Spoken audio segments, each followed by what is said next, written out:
Next, I'd like to call upon Bhaskar from Datasee. They are solving, they have built solutions for solar farms.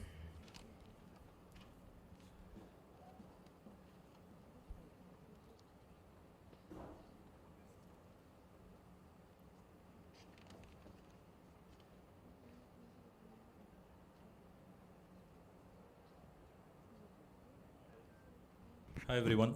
Firstly, thanks to CLIMAFIX Summit. It's been very, I would say it's a very vibe. The vibe of the entire conference here is very enlightening, to be very precise. It's heartening to see a lot of VCs and a lot of startups interact. Much more than the auditorium. Outside of the auditorium, there is a lot of interaction that's happening. And there is a lot of a very positive feeling about this, and good to see a lot of VCs come to a climate tech conference.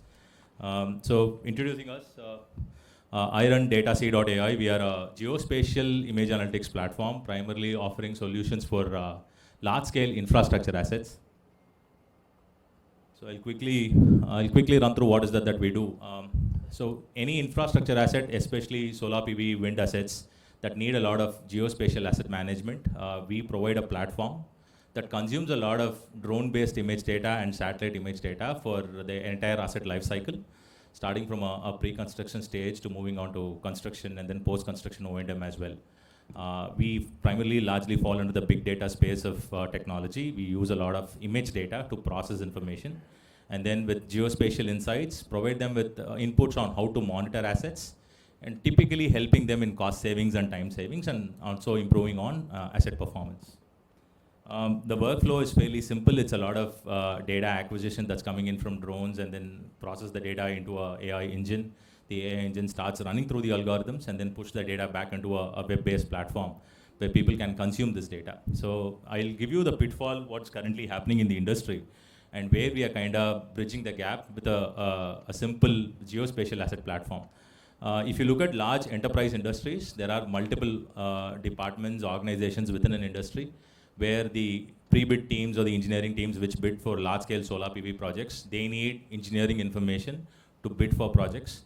And then there is a design requirement on how do we build this, and how do we kind of put out a proposal towards any of your SECI or ISTS, any of the large corporates, the state commissions which actually give out these tenders. And secondly, this information, after they do all the design, it needs to get cascaded to a constructions or a project team where they take in all this information, set up the entire land area to kind of monitor all these construction that needs to be done. And from the construction phase, after the construction and the commissioning is completely done, it moves into the O&M phase of the asset, where people look at how the asset needs to be monitored for longevity, right? So all these solar PV assets or wind assets that get built, you have a 20 to 25-year warranty. So you need to run through the entire asset, monitor it to maximum possible precision, and these are spread over large areas of land. So what if we could build a simple collaborative platform across the entire organization, such that a one-stop tool could solve most of their problems, right? And these are all large assets. I'm talking about assets bigger than 50 megawatt, 100 megawatt assets. Some of the assets run into gigawatt capacity in a single location. And how do we kind of monitor all this completely from image data? And that's where Datasee.ai comes in, where we offer a seamless web-based platform that takes in a lot of drone-based data and satellite image data, and provides individual products for each of these industries. And inside the industry, each of these end users, it could be design engineers, it could be construction engineers, it could be project managers, it could be construction supervisors, O&M contractors. So they need a lot of information on how the asset is getting monitored. And that's where we come in, and we provide a one-stop platform that could be collaborative in nature, and also provide a lot of value and insights on how the data could be used for better asset management. Right. So our focus is largely on how do we handle pre-construction and construction. So I think people who have been in the solar PV industry know this fairly well. The entire O&M exercise is where drones come in as a large use case, because you need to do it for surveillance, and there is a constant need for monitoring.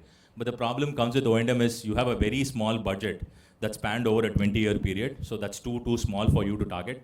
Whereas the pre-construction and construction side of the business is where majority of the capital is getting spent, right? And that's where there is much lesser data on how the asset is getting monitored as well.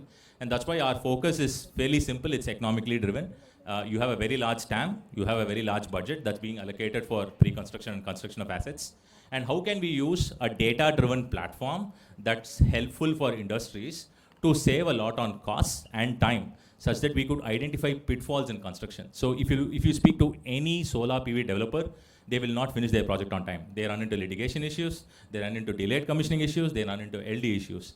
How can we solve this from a construction perspective? How can data from drones and satellites could help in better handling their assets? And can we do a lot of cost saving?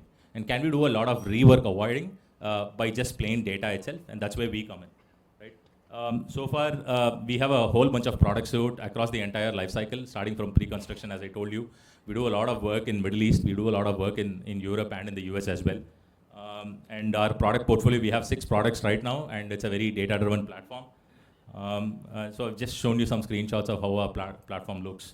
Right now, we are almost at $1 million in revenue, and we are looking to raise a next round of funding. And the last round of funding that we raised was in September 2019. And we'll be profitable in a month or so.